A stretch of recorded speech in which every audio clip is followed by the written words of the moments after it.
जय हिंद दोस्तों, मैं हूं आपका दोस्त अल्फा शेरा और एक बार फिर से आप सभी का वेलकम करता हूं आपके अपने ही चैनल पर। दोस्तों, आज इस वीडियो में आपसे बात करूंगा भारतीय सेना के अंदर आरटीजीएसओ भर्ती 2026-27 इंटरव्यू के बारे में। साथियों, आज सिख धर्म के धर्मगुरु पाई जी आरटीजीएसओ पाई जी के इंटरव्यू के लिए 100+ क्वेश्चन में लेके आया हूं। तो आपने क्या है, इन क्वेश्चनों को अच्छे से पढ़ना है, नोट डाउन करना है और इनका जवाब देने की कोशिश करना है। ऐसे ही क्वेश्चन, इससे थोड़ा कम और थोड़ा और अधिक लेवल के क्वेश्चन क्या है आपसे वहां पूछे जाएंगे। आपने क्या है, वीडियो को शेयर करना है जितने भी उम्मीदवार इस साल जिनका इंटरव्यू होना है, और कमेंट बॉक्स में कमेंट भी कर देना है। प्लस जो भी आरटीजीएसओ मौलवी वाले जो उम्मीदवार हैं, अगर उनको भी ऐसा ही क्वेश्चन पेपर चाहिए तो आपने कमेंट बॉक्स में लिखना है आरटीजीएसओ मौलवी।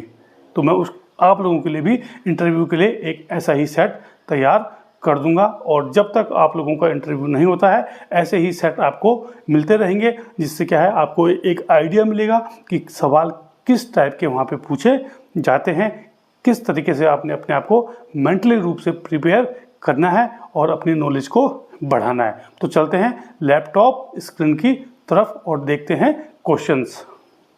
तो साथियों, ये है सिख धर्म के धर्मगुरु आरटीजीएसओ ज्ञानी जी या पाई जी का इंटरव्यू पैटर्न। ये क्वेश्चन मैंने कुछ निकाल के लाया हूँ आप लोगों के लिए जी। तो जितने भी आरटीजीएसओ ज्ञानी जी के कैंडिडेट हैं वो इन क्वेश्चनों को ध्यान से देखें, और कहीं ना कहीं ये जरूर आपके काम आएंगे, आपको प्रेरित करेंगे और आपको एक आइडिया देंगे कि जो क्वेश्चन पेपर है वो कैसे आता है, इंटरव्यू में कैसे क्वेश्चन क्या है आपसे पूछे जाएंगे। तो पहला क्वेश्चन है, सिख धर्म के धर्मगुरु कौन कौन से हैं, उनका धार्मिक एवं ऐतिहासिक महत्व बताइए। ठीक है। उसके बाद है क्वेश्चन नंबर 2, बैसाखी का धार्मिक, ऐतिहासिक एवं सैन्य दृष्टि से क्या महत्व है। इसके बाद है तीसरा क्वेश्चन, गुरु नानक देव जी के प्रकाश पर्व और गुरु गोविंद सिंह जी के प्रकाश पर्व में क्या अंतर है। चौथा क्वेश्चन है, शहीदी गुरु पर्व और प्रकाश गुरु पर्व में क्या अंतर है, उदाहरण सहित समझाइए।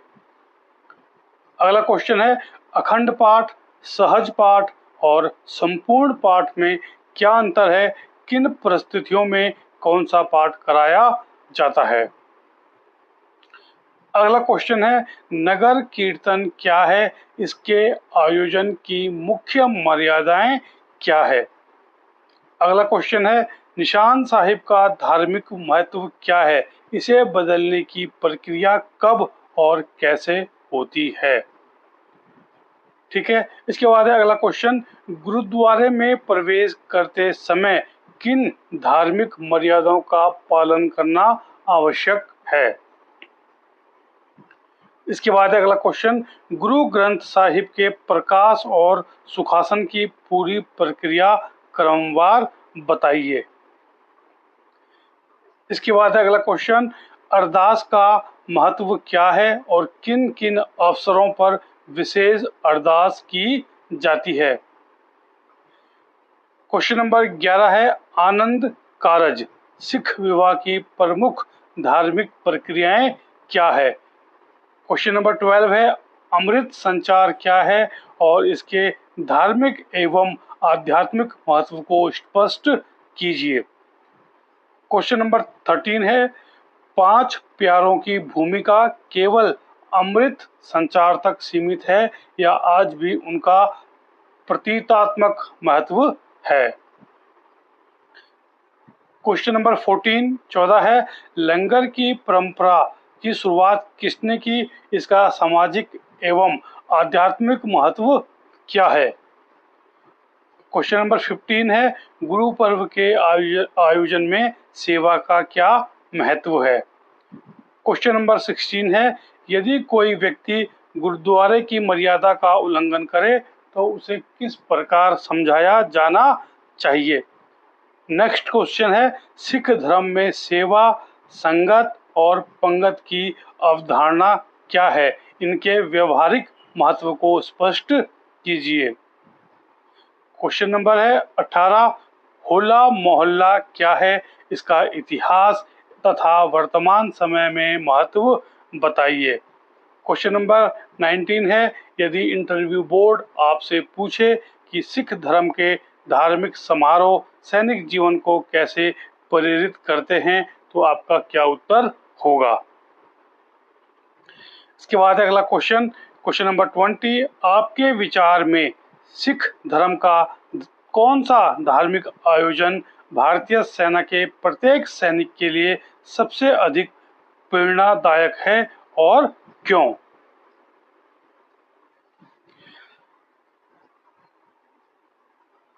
इसके बाद दोस्तों अगला क्वेश्चन आर्टिजेशियो ज्ञानी जी पाई जी है ना, धार्मिक ग्रंथों का ज्ञान। मैं हर सब्जेक्ट वाइज क्या है आपके लिए 20-20 क्वेश्चन लाया हूं, तो आपने क्या है इन क्वेश्चनों को देख लेना है और ऐसे ही क्वेश्चन आप लोगों के लिए और भी लाते रहेंगे।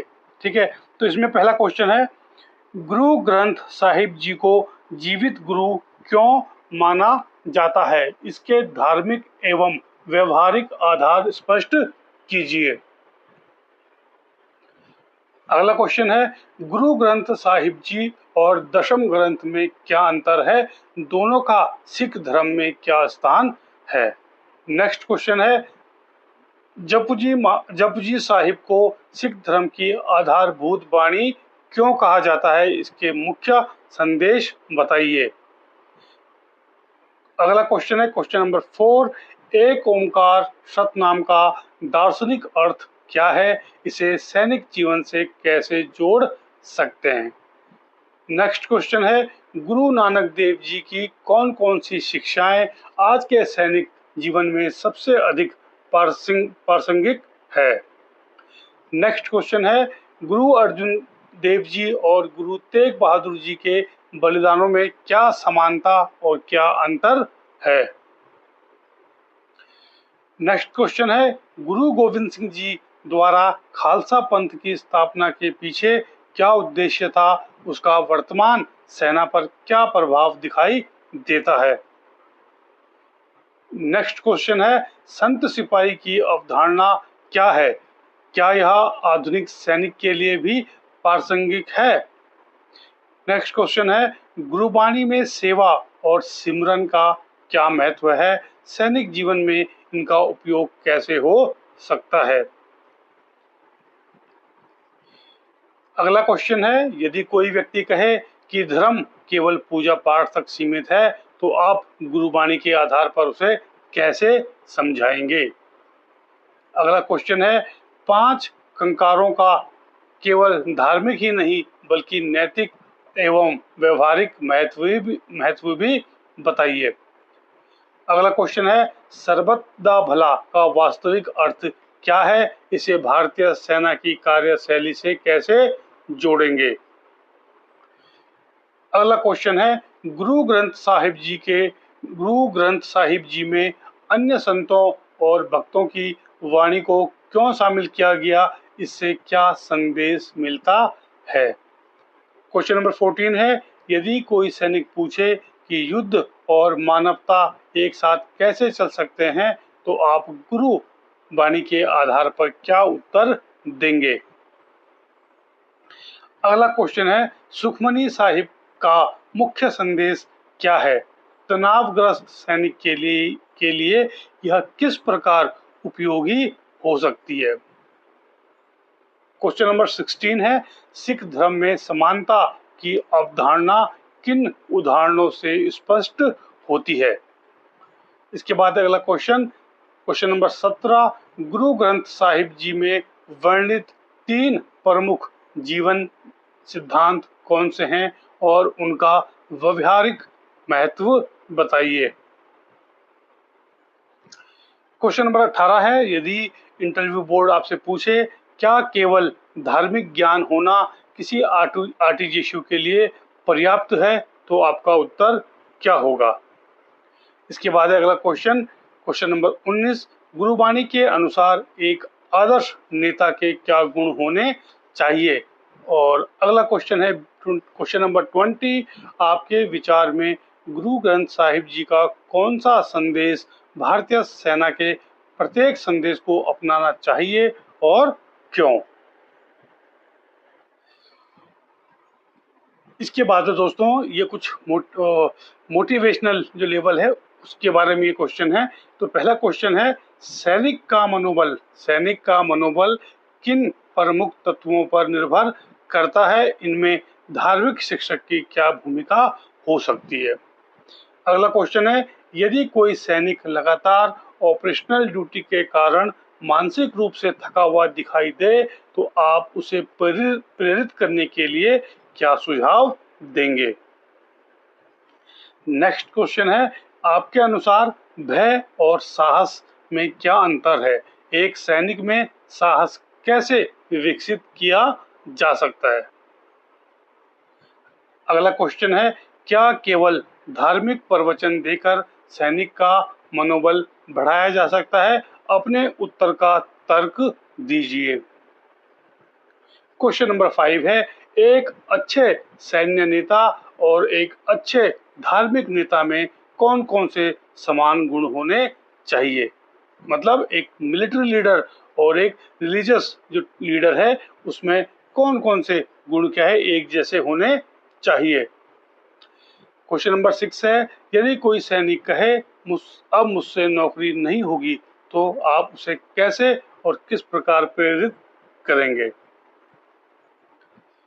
क्वेश्चन नंबर 7 है, युद्ध के समय सैनिकों का मनोबल बनाए रखने में आध्यात्मिक मूल्यों की क्या भूमिका होती है? क्वेश्चन नंबर 8 है, आपके विचार में सैनिक को आदेश डिसिप्लिन से अधिक प्रेरणा प्रभावित करती है या दोनों का संतुलन आवश्यक है?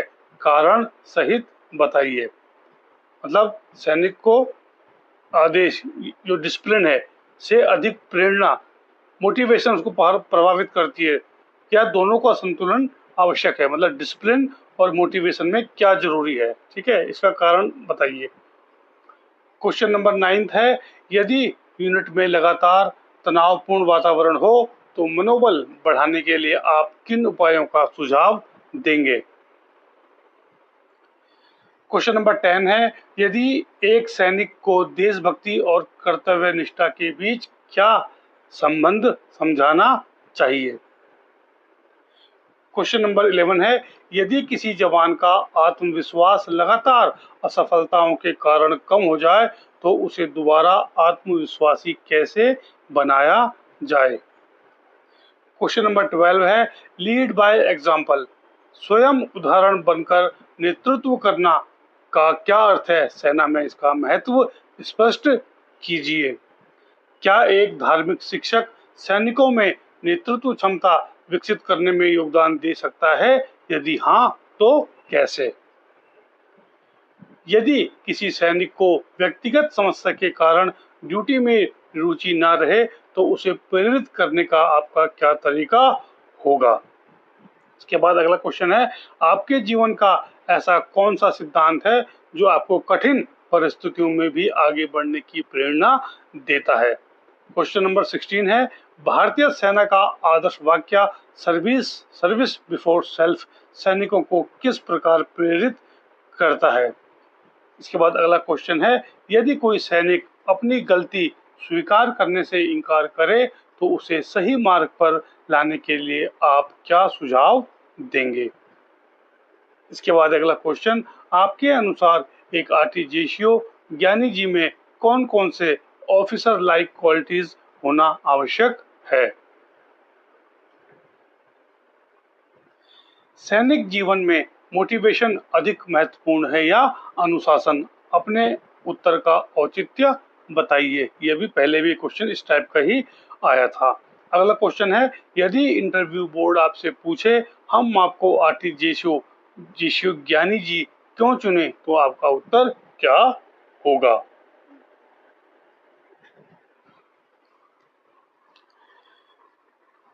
इसके बाद दोस्तों अगले क्वेश्चन धर्म निरपेक्षता है ना। पहला क्वेश्चन है, भारतीय संविधान में धर्म निरपेक्षता का क्या अर्थ है?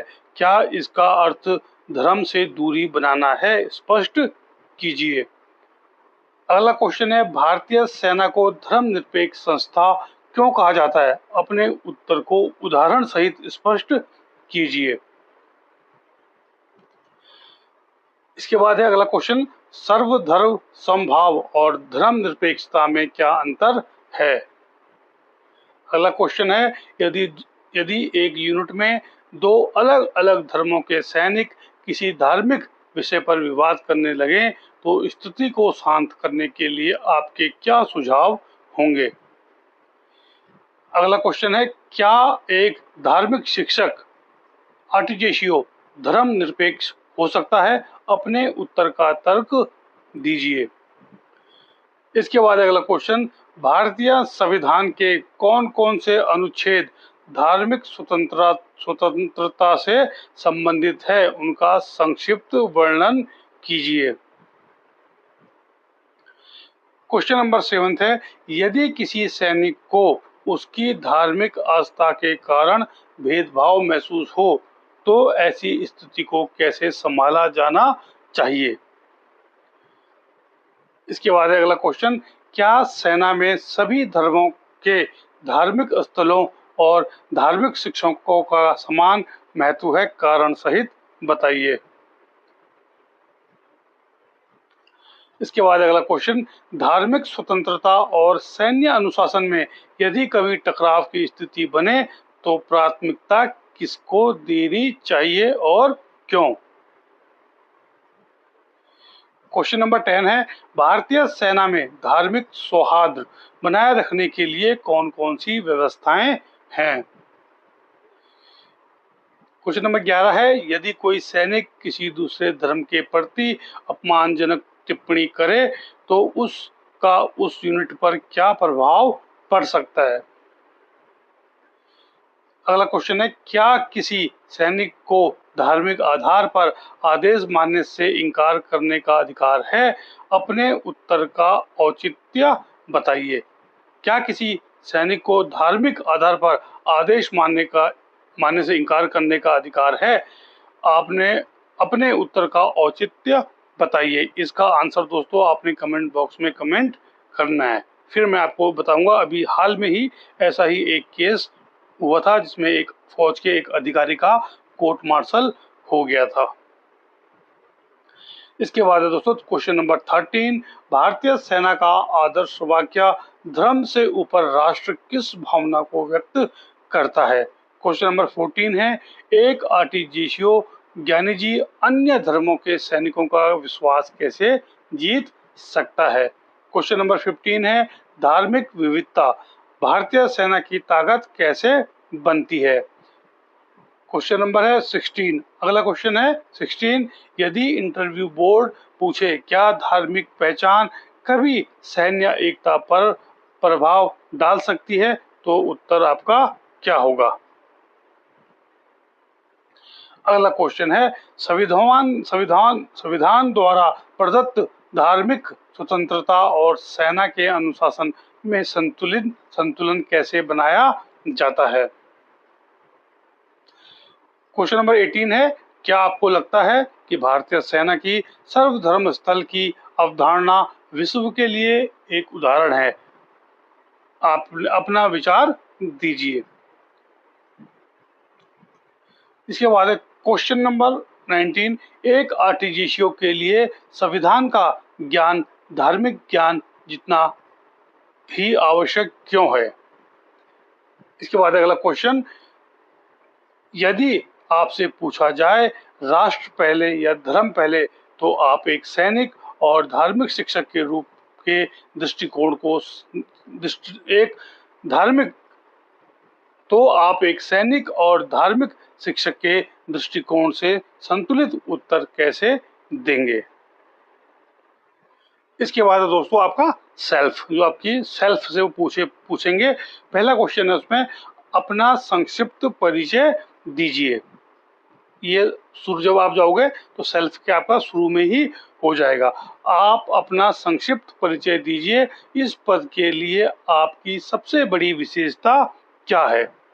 क्वेश्चन नंबर 2 है, आप आर्टिजेशियो ज्ञानी जी ही क्यों बनना चाहते हैं? केवल सरकारी नौकरी, पदोन्नति या फिर किसी बड़े उद्देश्य के लिए? कारण बताओ।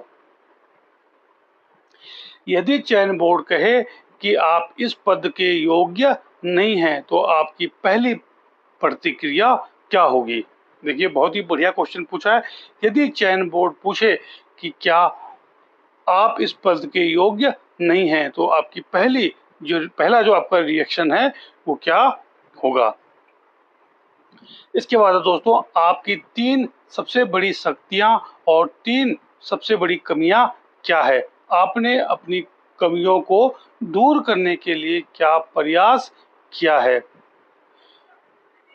अगला क्वेश्चन है, यदि आपको और आपके मित्र दोनों को इंटरव्यू में बुलाया जाए तो बोर्ड आपको ही क्यों चुने? इसके बाद अगला क्वेश्चन नंबर 6, आपके अधीन कार्य करने वाले सैनिक आपसे क्या अपेक्षा रखेंगे? इसके बाद अगला क्वेश्चन, क्या एक अच्छा धर्म शिक्षक एक अच्छा सैन्य नेता भी हो सकता है? अपने उत्तर का औचित्य बताइए। यदि आपसे कोई ऐसा प्रश्न पूछा जाए जिसका उत्तर आपको नहीं आता तो आप क्या करेंगे? अगला क्वेश्चन है, जीवन में लिया गया सबसे कठिन निर्णय आपका कौन सा था और आपने वह निर्णय क्यों लिया? इसके बाद अगला क्वेश्चन, यदि आपका निर्णय आपके वरिष्ठ आपके सीनियर की राय से अलग है तो आप अपनी बात किस प्रकार रखेंगे? इसके बाद नेक्स्ट क्वेश्चन, एक आरटीजीएसओ में कौन कौन सी ऑफिसर लाइक क्वालिटीज होनी चाहिए? ये पहले भी क्वेश्चन आया था। इसके बाद अगला क्वेश्चन, आप तनाव को कैसे नियंत्रित करते हैं? कोई वास्तविक उदाहरण दीजिए। इसके बाद अगला क्वेश्चन, यदि आपके सामने व्यक्तिगत संबंध और कर्तव्य में से किसी एक को चुनने की स्थिति आए तो आप किसको चुनेंगे और क्यों? बहुत ही बढ़िया क्वेश्चन है। अगला क्वेश्चन है, यदि किसी जवान को आपकी सलाह पसंद ना आए तो आप कैसे उसे समझाने का प्रयास करेंगे? अगला क्वेश्चन है, क्या आप स्वयं को एक अच्छा श्रोता मानते हैं? इसका नेतृत्व से क्या संबंध है? क्वेश्चन नंबर 16, आपके जीवन का ऐसा कौन सा अनुभव है जिसने आपके व्यक्तित्व को सबसे अधिक प्रभावित किया है? एग्जाम्पल दीजिए। क्वेश्चन नंबर 17 है, आपकी सबसे बड़ी असफलता क्या रही? उससे आपने क्या सीखा? क्वेश्चन नंबर 18 है, यदि आपको एक शब्द में अपना व्यक्तित्व बताना हो तो वह शब्द क्या होगा और क्यों? क्वेश्चन नंबर 19 है, आपके विचार में एक आदर्श आरटीजीएसओ की पहचान क्या होती है? अगला क्वेश्चन है, यदि इंटरव्यू बोर्ड अंत में पूछे कि हमें आपको ही क्यों चुनना चाहिए तो आपका उत्तर क्या होगा? इसके बाद दोस्तों, करंट अफेयर्स, जीके और करंट मिलिट्री अफेयर से संबंधित क्वेश्चन। पहला क्वेश्चन है, भारतीय सेना का संगठन किस प्रकार होता है? Command, core, division, brigade, battalion और कंपनी का संक्षिप्त परिचय दीजिए। सेकंड क्वेश्चन है, चीफ ऑफ डिफेंस स्टाफ की नियुक्ति क्यों की गई? उनकी प्रमुख जिम्मेदारियां क्या है? ये क्वेश्चन क्या है? सेना से रिलेटेड है। उसके बाद क्या है, थिएटर कमांड क्या है? भारत में इसकी आवश्यकता क्यों महसूस की गई? चौथा है, आधुनिक युद्ध और पारंपरिक युद्ध में क्या अंतर है? इसके बाद अगला क्वेश्चन है, हाइब्रिड वारफेयर क्या है? वर्तमान समय में यह भारत के लिए चुनौती क्यों है? इसके बाद अगला क्वेश्चन, सूचना युद्ध, इंफॉर्मेशन वारफेयर और मनोवैज्ञानिक युद्ध में क्या अंतर है? सैनिकों पर इनका क्या प्रभाव पड़ता है? क्वेश्चन नंबर 7 है, भारत की राष्ट्रीय सुरक्षा के सामने वर्तमान समय में प्रमुख चुनौतियां क्या हैं? क्वेश्चन नंबर 8 है, भारतीय सेना में आरटीजीएसओ की भूमिका केवल धार्मिक कार्यों तक सीमित क्यों नहीं मानी जाती? इसके बाद अगला क्वेश्चन, भारतीय सेना के 5 प्रमुख मूल्यों का नाम बताइए और उनका महत्व समझाइए। उसके बाद अगला क्वेश्चन है, काउंटर इंसर्जेंसी और काउंटर टेररिज्म ऑपरेशन में अंतर बताइए। इसके बाद अगला क्वेश्चन, संयुक्त राष्ट्र शांति मिशन में भारत की भूमिका पर प्रकाश डालिए। भारत की नो फर्स्ट यूज परमाणु नीति क्या है, इसका रणनीतिक महत्व क्या है। अगला क्वेश्चन, आत्मनिर्भर भारत अभियान का भारतीय रक्षा क्षेत्र पर क्या प्रभाव पड़ा है। इसके बाद है 14 क्वेश्चन, ड्रोन और आर्टिफिशियल इंटेलिजेंस आधुनिक युद्ध में क्या परिवर्तन लेके आ रहे हैं। फिर अगला क्वेश्चन है, यदि कोई विदेशी अधिकारी आपसे पूछे कि भारतीय सेना दुनिया की सबसे पेशेवर सेनाओं में क्यों मानी जाती है, तो उसका उत्तर आप कैसे और क्या देंगे। अगला क्वेश्चन है, भारतीय सेना में नाम, नमक और निशान का क्या महत्व है। इसके बाद है अगला क्वेश्चन, ऑपरेशन सद्भावना जैसे अभियानों का उद्देश्य क्या है और इसका स्थानीय जनता पर क्या प्रभाव पड़ता है। क्वेश्चन नंबर 18 है, धार्मिक शिक्षक सुरक्षा, राष्ट्रीय सुरक्षा और सैनिकों के मनोबल को किस प्रकार योगदान दे सकता है। धार्मिक शिक्षक राष्ट्रीय सुरक्षा और सैनिकों के मनोबल में किस प्रकार योगदान दे सकता है। अगला क्वेश्चन है, पिछले एक वर्ष की कोई एक प्रमुख राष्ट्रीय या रक्षा संबंधी घटना बताइए जिसने आपको सबसे अधिक प्रभावित किया हो। इसमें क्या है, जो बोर्ड है वो आपसे क्रॉस क्वेश्चन भी कर सकता है। अगला क्वेश्चन है, यदि आप आरटीजीएस बनते हैं तो बदलते युद्ध स्वरूप के अनुसार स्वयं को कैसे अपडेट रखेंगे।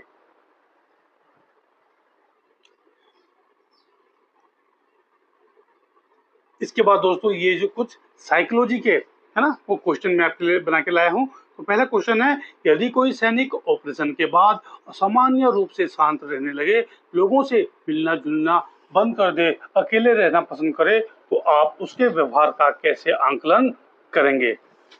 इसके बाद अगला क्वेश्चन है, यदि कोई सैनिक कहे अब मुझसे ड्यूटी नहीं होगी, तो आप यह कैसे पहचानेंगे कि यह केवल थकान या गंभीर मानसिक समस्या है।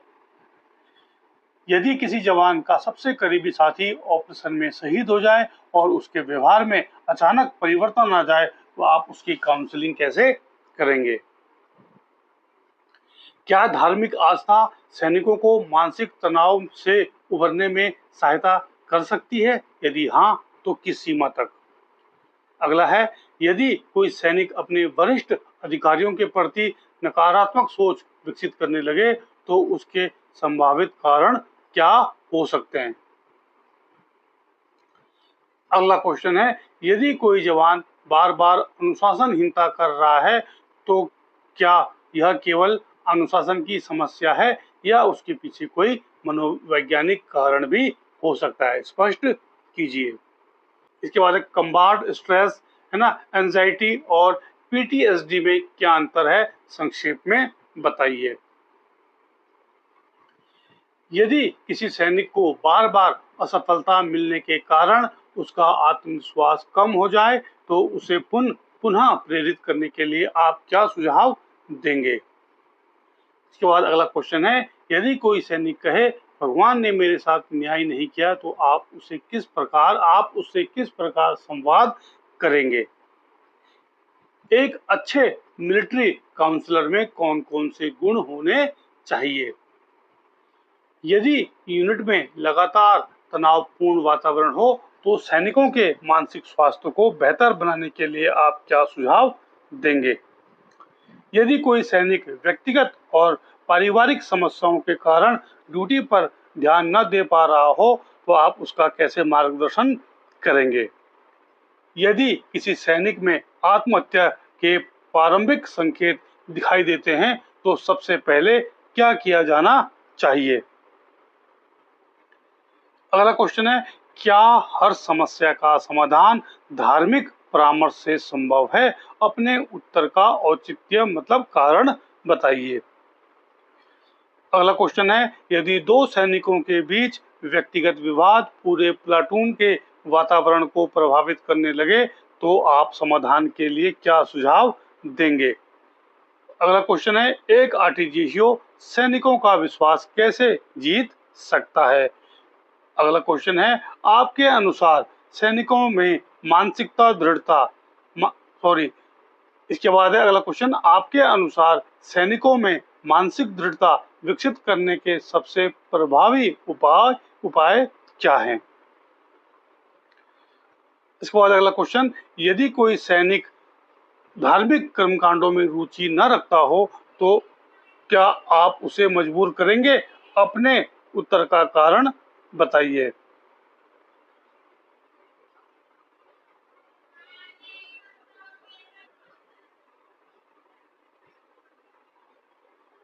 इसके बाद है अगला क्वेश्चन, यदि इंटरव्यू बोर्ड पूछे एक धार्मिक शिक्षक और एक मनोवैज्ञानिक में क्या अंतर है तो आप क्या उत्तर देंगे?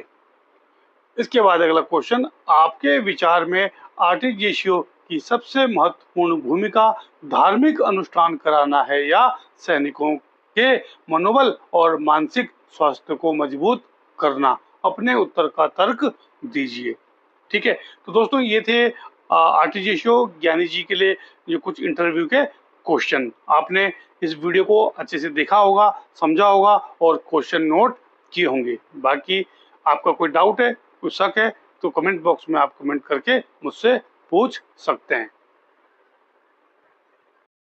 तो साथियों, ये थी आज की वीडियो जिसमें आर्टिजियो पाईजी, सिख धर्म के धर्मगुरु आर्टिजियो पाईजी के लिए मैंने इंटरव्यू के जो क्वेश्चन हैं वो कुछ बनाए थे और वो आपके सामने रखे। तो आशा करते हैं ये जो सवाल हैं, ये जो क्वेश्चन है, कहीं ना कहीं एक आपको सही दिशा, एक सही मार्गदर्शन देंगे।